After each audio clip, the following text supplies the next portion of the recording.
Hello students. आज की class में हम क्लास 9th का प्रश्नावली 1.3 शुरू करने जा रहे हैं, जिसमें पहला क्वेश्चन है कि निम्नलिखित भिन्नों को दशमलव रूप में लिखिए और बताइए कि प्रत्येक का दशमलव प्रसार किस प्रकार का है। तो चलिए ये देखते हैं। हमारा पहला क्वेश्चन है 36/100। यहाँ हमें इसको दशमलव रूप में लिखने के लिए 100 से 36 में भाग देना पड़ेगा, जिसमें हम पहले 0 लगाएंगे, फिर दशमलव लगाएंगे, फिर यहाँ 0 लगाएंगे। अब ये भाग 3 बार जाएगी। यहाँ हम लिखेंगे 300, इसे हम घटाएंगे, यहाँ आएगा 60। यहाँ से फिर एक बार 0 बढ़ाएंगे, 6 बार भाग जाएगी। इस प्रकार से हम यहाँ देखते हैं कि यहाँ शेषफल कुछ नहीं बचता है, और जो भागफल हमें मिलता है ये आता है 0.36, जो कि शांत आवर्ती दशमलव संख्या है। शांत आवर्ती दशमलव संख्या है। इस प्रकार से हम दूसरा क्वेश्चन लेते हैं। दूसरा क्वेश्चन हमारा है 1/11। ठीक इसी तरह से अब हम 11 से 1 में भाग करेंगे, तो यहाँ पर हम 0 लगाएंगे, फिर दशमलव, फिर यहाँ 0 बढ़ाएंगे। तभी भी हम देख सकते हैं कि यहाँ जो 10 है 11 से छोटा है, भाग नहीं जाएगी। यहाँ पर भाग को ले जाने के लिए हम यहाँ एक 0 और बढ़ाते हैं, फिर एक 0 यहाँ और बढ़ाएंगे। इस प्रकार से भाग 9 बार में जाएगी। तो आता है 99, और फिर से जो हमें मिलेगा 10 में से 9 जाएगा ये, यानी कि ये आ गया 0। फिर यहाँ पे हमें एक 0 बढ़ाना पड़ेगा, फिर यहाँ एक 0 बढ़ाएंगे, फिर 0, फिर ये 9 आएगा। तो ये फिर से भाग 9 बार ही जाएगी। इसे में 11/99 ये मिल रहा है, और फिर से घटाने पर हमें यहाँ 10 में से 9 गया तो एक ही आएगा, और यहाँ 9 में से 9 जाएगा तो 0, यानी कुछ नहीं बचेगा। इस प्रकार से आप देखते हैं कि हर बार जो हमें शेषफल मिल रहा है वह 1 मिल रहा है। शेषफल 1 मिल रहा है, और यहाँ जो इसका भागफल है वो हमें मिल रहा है 0.0909, यानी कि 0909 ये बार बार आ रहा है। इस प्रकार से हम कह सकते हैं 0909 ये बार बार आता जाएगा। इस प्रकार से यह अशांत आवर्ती दशमलव संख्या है। इसी प्रकार से हम अगला क्वेश्चन लेते हैं। तो हमारा अगला क्वेश्चन है 4 सही 1/8। तीसरा नंबर 4 सही 1/8। इसको पहले हमें सिंपल फ्रैक्शन में चेंज करना पड़ेगा। इसके लिए क्या करेंगे, 8 चौका 32, 33, 33/8 मिलेगा। इसको हम दशमलव रूप में व्यक्त करने के लिए क्या करेंगे, 33 में 8 से भाग करेंगे, भाग हमारी 4 बार जाएगी, 8 चौका 32, 3 में से 2 जाएगा तो 1, और इस तरह से यहाँ घटाने पर 0, यानी कटपुट आ जाएगा।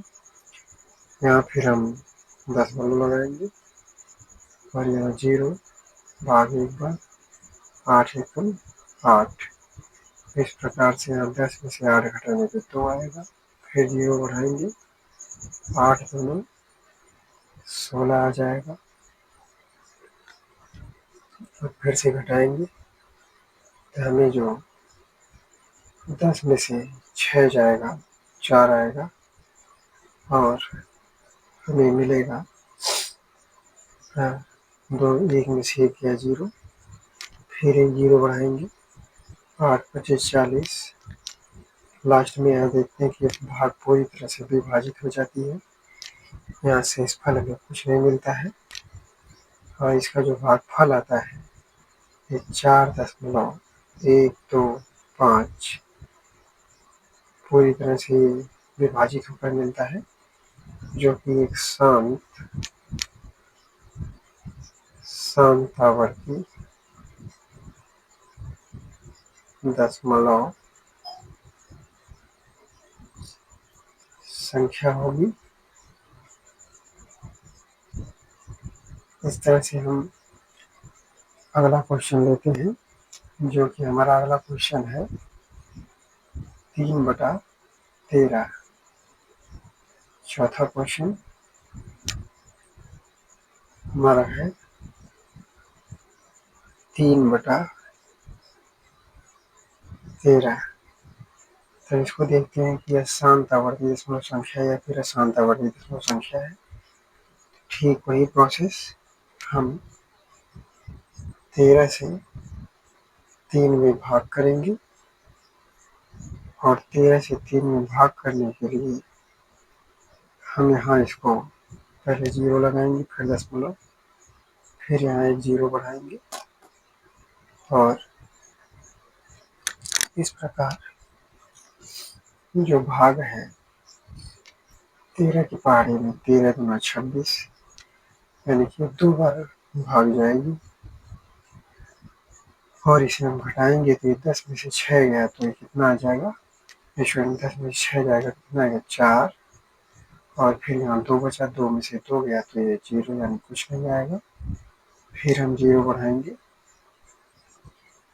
इस प्रकार से ये जो भाग जाएगी 13 तिया 39, यानी कि 10 में से 9 गया तो कितना आएगा 1 और यहाँ पर 3 में से 3 गया 0। इस प्रकार से हम एक 0 यहाँ बढ़ाएंगे। हम यहाँ देखते हैं कि भाग नहीं जाएगी क्योंकि 10 काफ़ी छोटा है 13 से। यहाँ एक 0 बढ़ाने के लिए एक 0 हम यहाँ बढ़ाएंगे, फिर यहाँ एक 0 बढ़ाएंगे तो अभी भाग जाएगी।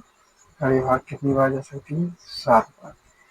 13 सती 91, यानी 13 सती 91 गई और इस तरह से हमें मिल जाएगा 10 में से 1 गया 9 और यहाँ फिर आ जाएगा 0, यानी कि क्रॉस हो गया।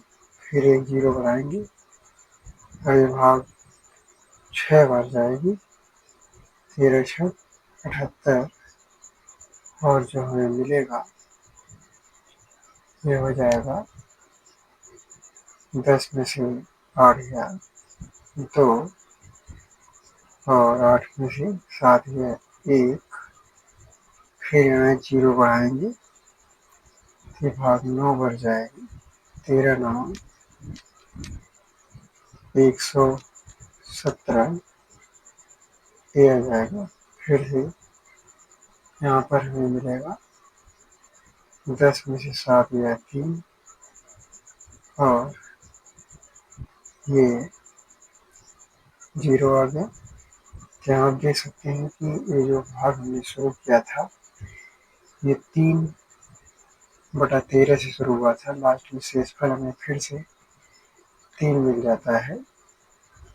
तो इससे ये पता चलता है कि ये जो भागफल हमें मिला है 0.230769, ये सब फिर से रिपीट होगा, यानी यही संख्याएं हमें फिर से प्राप्त होती हैं। तो इस प्रकार से ये सिद्ध होता है कि 13/3 3/13 एक अशांत आवर्ती दशमलव संख्या है। अशांत आवर्ती दशमलव संख्या है। अब इसी तरह से हम नेक्स्ट देखते हैं। हमारा जो 5वां क्वेश्चन है, जो कि दिया है 2/11। क्वेश्चन नंबर 5 है 2/11। तो इसको हमें दशमलव रूप में व्यक्त करने के लिए पहले 2 में 11 से भाग देना पड़ेगा। पहले हम क्या करेंगे कि यहाँ एक 0 लगाएंगे, फिर दशमलव, फिर यहाँ हम 0 बढ़ाएंगे। अब जो भाग है हमारी एक बार जाएगी, 11 एकम 11। अब इसे हम घटाएंगे, घटाने पर हमें कितना मिल जाएगा, 10 में से 1 जाएगा तो 9 आएगा, और इस प्रकार से 1 में से 1 घटाने पर 0। अब फिर से यहाँ एक 0 बढ़ाएंगे तो आएगा 11/88, यानी कि 10 में से 8 गया, 2 आ गया। फिर से आप यहाँ वही चीज़ देख सकते हैं कि हमारी जो परिमेय संख्या थी वो थी 2/11, और हमने जो भाग शुरू किया था, हमने 2 में 11 से भाग दिया था। यहाँ शेषफल फिर से 2 आ जाता है। इससे ये सिद्ध होता है कि जो भागफल हमें मिला हुआ है 0.18, फिर से यही संख्याएं हमें भागफल के रूप में रिपीट मिलेंगी। इससे यह सिद्ध होता है कि 2/11 एक अशांत आवर्ती दशमलव संख्या है। इसी तरह से हम लास्ट क्वेश्चन लेते हैं, जो कि आज प्रश्न नंबर 1 का आखिरी क्वेश्चन है। क्वेश्चन है 329/400। अब इसे हम देखेंगे ये किस प्रकार की दशमलव संख्या है। पहले इसको दशमलव रूप में व्यक्त करने के लिए हम 329 में 400 से भाग करेंगे। भाग करने के लिए पहले हम 0 लगाएंगे, फिर दशमलव, फिर हम 0 बढ़ाएंगे। तब भाग हमारी कितनी बार जा सकती है, ये 8 बार जाएगा। ये आ जाएगा 8 चौका 3200। अब इसे घटा लेते हैं, यहाँ आएगा 0, यहाँ 9, 2 में से 2 जाएगा 0, 3 में से 3 गया 0। फिर से यहाँ पर हम एक 0 लगाते हैं। तो इस बार हमारी भाग 2 बार जाएगी, 400 गुना 800 हो जाएगा, और इस प्रकार से हम घटाते हैं कि यहाँ 0, 0, 9 में से 8 गया तो 1, और फिर से यहाँ पे हम एक 0 बढ़ाएंगे, भाग फिर से 2 बार जाएगी, और यहाँ फिर से हमें मिलेगा 800, और हम घटाएंगे 0, 0, 10 में से 8 जाएगा 2, और इस प्रकार से फिर हम यहाँ एक 0 लगाएंगे। ये भाग हमारी 5 बार जाएगी, यानी कि यहाँ हमें टोटली कितना मिल जाएगा, 2000। और घटाने पे हम देखते हैं तो शेषफल कुछ नहीं बचता है, शेषफल यहाँ 0 आता है, और जो भागफल हमारा मिलता है 0.8225, जो कि पूर्ण रूप से विभाजित होने के बाद मिला है। तो इस प्रकार हम कह सकते हैं कि 329/400 एक शांत आवर्ती दशमलव संख्या है। तो स्टूडेंट्स, आज के जो प्रश्न नंबर 1 है ये पे कंप्लीट होता है। हम आशा करते हैं कि आप समझ गए होंगे कि हम परिमेय संख्याओं को किस प्रकार से दशमलव रूप में व्यक्त करते हैं और किस प्रकार से इन्हें शांत और अशांत में व्यक्त करते हैं। वीडियो पसंद आए चैनल को सब्सक्राइब करें और वीडियो को ज़्यादा से ज़्यादा शेयर करें। धन्यवाद।